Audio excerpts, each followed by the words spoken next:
People always ask me, it's NFL playoffs, it's the national championship. Who am I rooting for now that my teams are out? The fuck do I need to root for another team for? I don't give a shit. You know who you've tuned into. We petty for a reason. I don't give a shit about all these teams. The only team that hasn't let me down, Team Snacks, baby. They never let me down. Thanks to Jerry Jones, I've been on Team Snacks since around 1995. There's no end in sight, so if it ain't broke, don't fix it. Congratulations, you played yourself. Be right back after this ad. Welcome back to another edition of the number one podcast in your headphones, Prem Brulee. That's right. Don't ever get it twisted. Don't ever play yourselves. I'm your host, Premal Bot of the Play Call Network. We still back, still spicy, still Team Petty. Without further ado, let's get going on Yeah Fam or Not. First up, Luke Kuechly shockingly making the announcement to retire. The 28-year-old spent 8 years as a Carolina Panther. He's a 7-time Pro Bowler, the 2013 Defensive Player of the Year. The Panthers account, and he posted a video, a couple excerpts from that video. Quote, "There's only one way to play this game since I was a little kid. Play fast, play physical, and play strong. And at this point, I don't know if I'm able to do that anymore. That's the part that is the most difficult." Kuechly continued, "I still want to play, but I don't think it's the right decision." End quote. So he doesn't divulge why he doesn't feel he can play fast, physical, and strong, or why it's not the right decision, but we're assuming it has to do with Listen, you son of a bitch. What the fuck's your problem? his future health, obviously. It's the only reason you would retire early, I would think. Kuechly, between 2015 and 2017, missed 7 games due to concussions. He also wore the experimental pad that was thought to reduce concussions that he's wore recently.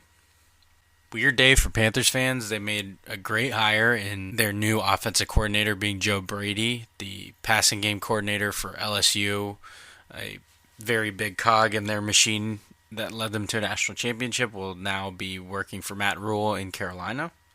But unfortunately, their star linebacker retiring early will probably overshadow that.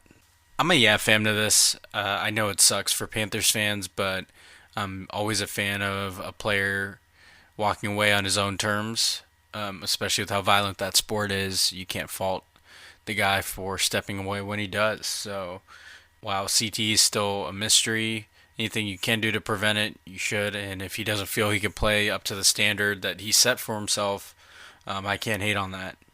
Been a phenomenal player, flies all over the field, even tons of interceptions as a linebacker.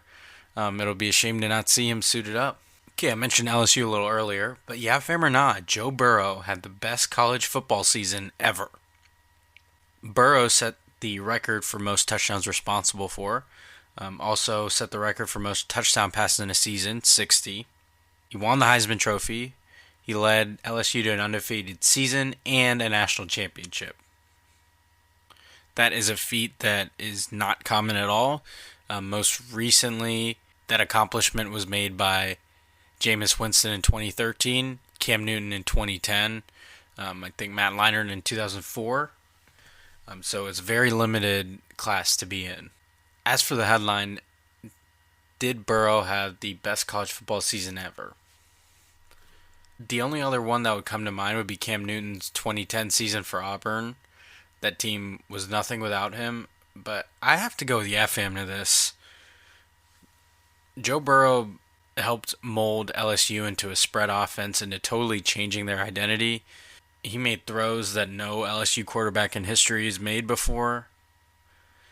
He might have changed the whole tide of their program. Yes, there were coaches and other players and tons of skill players around him, a great offensive line, but by most metrics, LSU might have been the best team of all time, and they were led by their quarterback and Heisman Trophy winner. He won for a reason. Yes, it might be recency bias, but I'm a yeah fam to this. He set so many records for a reason. And yes, Cam Newton was the only reason Auburn won, but so was Burrow. All right. Over to Major League Baseball. I guess there hasn't been too much news lately.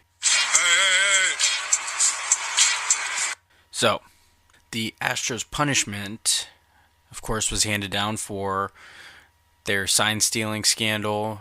It's all the news in MLB. The punishment included General Manager Jeff Lunau and manager A.J. Hinch suspended for 1 year. This was after an MLB investigation found the team used technology to cheat during its World Series winning 2017 season. Additionally, the MLB fined the Astros $5 million and took away their first and second round picks in the 2020 MLB draft and the 2021 MLB draft. So 4 picks total. Instead of serving the suspensions, Astros owner Jim Crane elected to fire both Lunau and Hinch in anticipation of penalties coming up for Red Sox manager, former coach of the Astros, Alex Cora. The Red Sox chose to fire Cora, or they used the language mutually parted ways. You and I both know what that means. Cora was thought to have even bigger of a part in this sign-stealing scandal. Was this punishment, the suspensions of now fired GM and manager, forfeiture of 4 MLB draft picks, first and second round picks, and a $5 million fine? Gaff him or not of the punishment? Was it too harsh, too lenient? Was firing the right move? You know, I thought long and hard about this because you already know what my inclination is. Sound it in advance.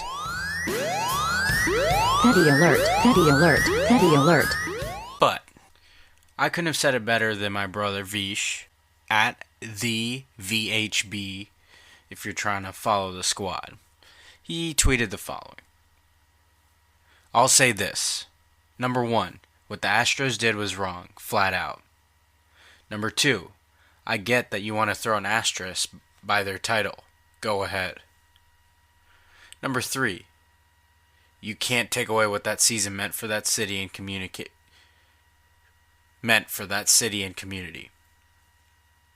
Hurricane Harvey took a lot. Astros brought hope and a reason to believe. Number 4, there is no way in hell the Astros were and are the first and innovators in using technology this way. The team and fans will suffer the consequences, but if sports has taught me one thing, just be careful as you point the finger. Number 5, it sucks that this will forever tarnish Hinch and Lunau, that this is how they'll be remembered. Number 6, again, not arguing against what the Astros were caught doing, it was and remains wrong. End tweet. This was from baseball statistician and analyst Ryan Spader. He's found at the Ace of Spader. He said this in response to a tweet that said, no other teams came close to what the Astros did. So, in response, Spader said, some did far more. This is not organic to Houston that was suddenly invented and implemented in 2017. Rather, a growing learned system brought to the Astros that had been developing in baseball since the mid-2000s. End tweet. So, in addition to those couple tweets there, a couple things for you to think about. You know, if and when this comes out, that it wasn't just the Astros. It wasn't just a unilateral decision they thought of out of thin air. I'm taking notes. Taking notes on all y'all. I'll talk to you then. You know, I'm choosing my words wisely, how I present all these things. Enjoy this moment, and have fun with it. You know, my brother said, be careful as you point the finger. My brother's much nicer than I am. We are taking notes. Don't ever get it twisted. Sound it. Petty alert. Petty alert. Petty alert. I'm about that. Big trust. Woo woo. I'm making notes. I've seen them all, baby. I see all you. All you big Trevor Bauer fans, all right. Stay tuned. Stay tuned. I'm sure every single other team is innocent. You're right. No, you're right. Congratulations, you played yourself. Listen, I'm well aware any team would trade these penalties for a World Series ring. I'm well aware of that. I know most people wanted the title stripped. For the record, just because it's not my team, I still wouldn't have. But I get it. I can accept it.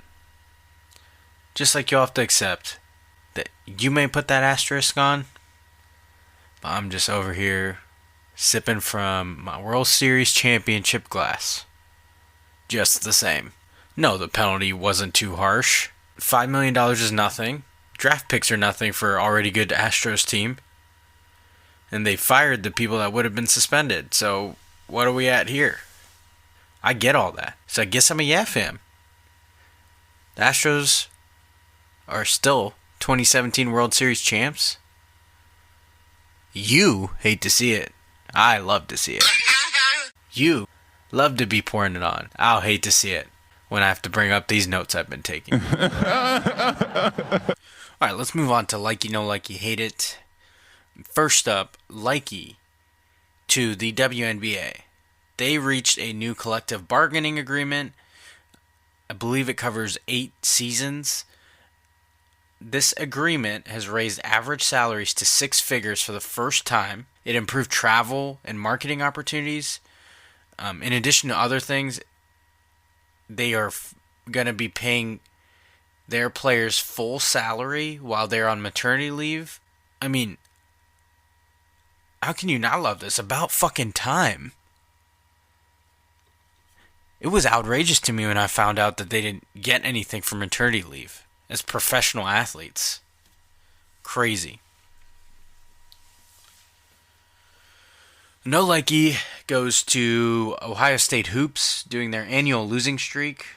So the Buckeyes had an impressive resume to start the year. They rose up as high as number 2 overall in the AP poll. They then proceeded in late December, early January to lose 4 in a row, including losses at Minnesota, at home against Wisconsin, and at Indiana, before finally ending their losing streak against Nebraska at home. I don't know why this has to happen every year. They start off so well and surprise a lot of folks, and then just shit the bed as we cross into a new year. I don't know why this is a short trend in Chris Holtman's coaching tenure, but I would prefer it not happen. The Ohio State guards are shooting some god-awful percentages, including an awful percentage even close to the hoop, layups and dunks. It seems like they blow a fast break or miss a dunk or layup every single game. I'm no expert, but if you don't make the gimme shots, the other ones aren't going to come any easier. All you experts on your high horse, maybe you can tell me, since you're all the analysts. Alright, back to likey. A likey goes to Pro Football Hall of Fame president David Baker, surprising Bill Cowher and Jimmy Johnson on their respective NFL playoff TV sets to let them know that they made the NFL Hall of Fame. That was freaking incredible. We want more of that. I want to see people being surprised like it's an episode of Punk'd. I know some of these guys are older, so maybe you don't want to do that, but What it do, baby? I would love this style show. Sign me up. So Johnson and Cowher are part of the Hall of Fame special Centennial class. Obviously, we all know from the ads and the emblems, the NFL celebrated their 100th year. And they're doing so with the special class, a bigger Hall of Fame class. But the way they announced these, the way David Baker surprised the two of them, made for incredibly raw, touching emotion. Cowher teared up. He had his wife and daughter there, immediately went to go hug them. The following day on Fox, Jimmy Johnson was surprised. He got so choked up he could barely talk. Then immediately showed his class, thanking his coaches and players. And then some genius some actual, like, not sarcastic, but real genius panned over to Troy Aikman watching his former coach get this announcement and tearing up. I mean, onions and dust. This also brings me to my hate it. Did you know that Jimmy Johnson was named to the Hall of Fame before being named to the Cowboys Ring of Honor? Listen, you son of a bitch. What the fuck's your problem? Think about how outrageous. So I know this is a different sport, but Chris Bosh already has his number retired for the Heat. Dwayne Wade's getting his soon. The idea that a coach who won the franchise 2 Super Bowls is not in the Ring of Honor is outrageous. And why, you ask? You know, what other reason would it be for someone like Jerry Jones besides that he has some grudge against Jimmy Johnson? This dumbass, egotistical, grudge-holding owner, Jerry Jones, can't add this legendary Cowboys coach to their Ring of Honor. I'm petty, but he's not on the team. This isn't what we're talking about. It's absolutely absurd. If it gives you an idea of why Cowboys fans hate him for being in charge, this man couldn't stand by while people gave credit to Johnson for assembling the Cowboys dynasty of the 90s. And he's still holding a grudge for it. Johnson won Super Bowls 27 and 28. These were in 92 and 93 respectively. Johnson and Jones decided to part ways due to this feud for who's getting credit for this dynasty. 2 years later, Barry Switzer, who took over for Johnson, coached 70% of Jimmy Johnson's lineup to another Super Bowl victory in Super Bowl 30. I think it's time we start talking about the Jerry Jones curse, because ever since then, the Cowboys have not even made the NFC Championship. So maybe he needs to lift this curse and put Jimmy Johnson finally in the Ring of Honor. That way, maybe I don't have to permanently be on Team Snacks for the rest of my life. On that note, Joker, welcome back to the pod. Congratulations. That's right. It's time for You Played Yourself. And first up, You played yourself. University of Houston quarterback D'Eriq King entered the transfer portal. No big deal, right? We see people transferring all the time. I mean, half of Stanford's roster is in the transfer portal. Well, if you remember, the Cougs actively, despite what they said publicly, decided to tank the season and redshirted King after 4 games. He and head coach Dana Holgorsen maintained that the plan was to have King back for his redshirt senior season. Guess not. Oklahoma, here we come. King is no small name either. He's put up really gaudy numbers as Houston's quarterback, so he'll be highly sought after, by the way. Next up on You Played Yourself, the number 1 seed and best team in the NFL, the Baltimore Ravens, lost to the number 6 seed Tennessee Titans 28-12 in the divisional round. You played yourself. You absolutely played yourself. Everybody assumed they were going to breeze through, perhaps to the Super Bowl. Guess you overlooked Ryan Tannehill and the Titans. Guess you overlooked Mike Vrabel, his mustache, and the Titans. What it do, baby? And by the way, you freaking idiots, no, this isn't grounds to doubt Lamar Jackson or his MVP candidacy.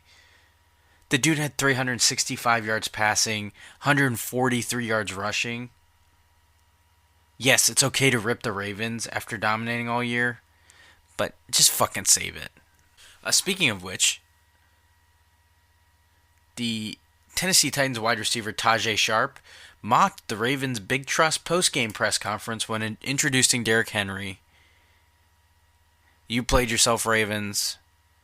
Sound it, because you already know it's about to be approved. Petty alert, petty alert, petty alert. Alright, you knew it was coming. You played yourself. To the Houston Texans. The Texans were up 24-0. They end up being outscored 51-7. They lost 51-31. Their You Played Yourself examples consist of the following. They don't go for it on 4th and short in the red zone while up 21-0, chance to maybe put away the game. But they do, in fact, go for a fake punt in their own territory that gets sniffed out. Listen, you son of a bitch. What the fuck's your problem? First of all, why and what the fuck? Second, why didn't Justin Reed check out of that fake? I mean, they flat out showed the punter angle, and Justin Reed was pacing back and forth as the Chiefs linebacker shadowed him, knowing that he was anticipating or ready for a fake. Why wouldn't you check out of that? Third, the Houston Astros just totally had the most hold my beer moment ever. So, guess you skate by, Bill O'Brien. Just watch as you're skating by. His face ass might get you. Alright. You played yourself. Goes to the Clemson Tigers. I mean, you shouldn't be surprised at this one, right? A defensive player ejected for targeting? A touchdown called back? You just hate to see it. You absolutely hate to see it.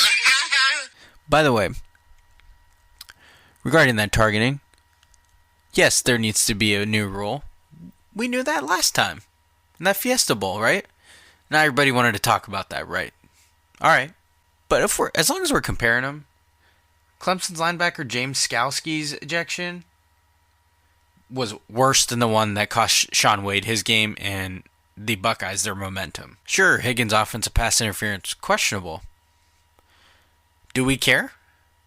Do we fucking care about a touchdown being called back, huh? Are we supposed to? Petty alert, petty alert, petty alert. Dabo's probably going to claim the referees, nobody wanted them to win. And he'll be absolutely correct, because go fuck yourself. Last but not least, You played yourself. I honestly didn't think I'd have to reiterate this. I thought I drove my point home very clearly last episode. But the national championship brought up some bitter feelings in Buckeye fans who thought they should have been playing LSU and probably would have played them tougher, which they would have. Here's what I'll say. It's okay to be a fan and complain about officiating. It's called being a fan. Short for fanatic. We're not paid, and we won't get fined for criticizing them, especially when they do a bad fucking job. I will never be over the officiating in the Fiesta Bowl that cost Ohio State a chance at a national championship in the 2019-2020 season. And nobody needs to fucking be over it. It'll always suck. If you're a fan, it'll always suck. If you're a fan, that is. But there's levels to this shit. I've explained it. I don't consider you on the same level as me. I'm about that. Big trust. Woo woo. If you're already over it, or if you're saying there's plenty more game. There's levels to this shit. I don't appreciate you being grouped with me. It will never not suck. Never. You don't have to be okay. You don't. Don't let any, quote, fan tell you to get over it. If they tell you to get over it, have them show you their press credentials, because that's the only way I could see around that. Perhaps you won't see their press credentials from the fucking high horse they're mounted on, so make sure they get down to your level, right? Before they do that. Congratulations. You played yourself. Alright, time for Who You Got, What You Feeling. Last week, I made playoff picks. I made my pick for the national championship. It was number 1 LSU and number 3 with an asterisk, Clemson from New Orleans. LSU is 5.5-point favorites. What the fuck ever. I picked LSU. I was right. They won 42-25 behind Joe Burrow. 6 total touchdowns, 5 through the air, 1 on the ground. It was Trevor Lawrence's first collegiate loss. You absolutely hate to see it. Sunshine. The NFL playoffs, I made my picks for who I thought would win in the division round and make the championship round. I went with the top 2 seeds in both the AFC and NFC. I was correct in the NFC because it is Green Bay at San Francisco, the top 2 seeds. But in the AFC, the Titans had other plans because They totally upset the Ravens, and it wasn't even that close, 28-12. They, as a 6th seed, travel to number 2 seed Kansas City Chiefs. The Titans have a chance to buck the trend that is the top 2 seeds being represented in the Super Bowl, so guess we'll find out. This week, as predicted, nice little segue, keeping it simple. The NFC and AFC Championship, who do I see winning? Who will represent the AFC and NFC in Super Bowl 54 in Miami? I am going with San Francisco out of the NFC. I know this game won't be as much of a blowout as a regular season matchup where Rodgers barely reached 100 yards passing, but I am going with defense here. As for the AFC, I am going with the Kansas City Chiefs. I think the Titans' crazy run ends here, especially after the Chiefs were down 24-0, came back in spectacular fashion. I think they're firing on all cylinders. So my Super Bowl 54 is Niners-Chiefs. And we'll see if I'm right. As for what I'm feeling, Oscar nominations are out. Since football's been dead, my wife and I are on the hunt to see all the Best Picture nominees. We've done it the last few years. Love having an investment in the Oscars. Makes me see movies I ordinarily wouldn't. For example, saw the Korean film Parasite, which is nominated for Best Picture. It is a fantastic film. A very unique plot. Highly recommend it. For my too much sense, I think it's very poignant for what I brought up earlier. My too much sense, on an actual serious note, is to watch what you say. You never know when it's going to come back around. I'm a firm believer in karma. So when you use a moment, if someone in particular is down, even if they're not down, but you use a moment to bring them down, don't expect them to show any mercy, any courtesy when something like that happens to you. You get out what you put in. So watch what you say, when you say it, how you say it. Because people might just find themselves enjoying it when the tables are turned. And that does it for another edition of the number 1 podcast in your headphones, Prem Brulee. Do not ever get it twisted. Do not ever play yourself. I've been your host, Premal at the Play Call Network. You know the spiel. Tell a friend to tell a friend. Subscribe, rate, review, all that good stuff. I greatly appreciate all the support. Please check out all the other Play Call Network podcasts, and we will talk to you next time.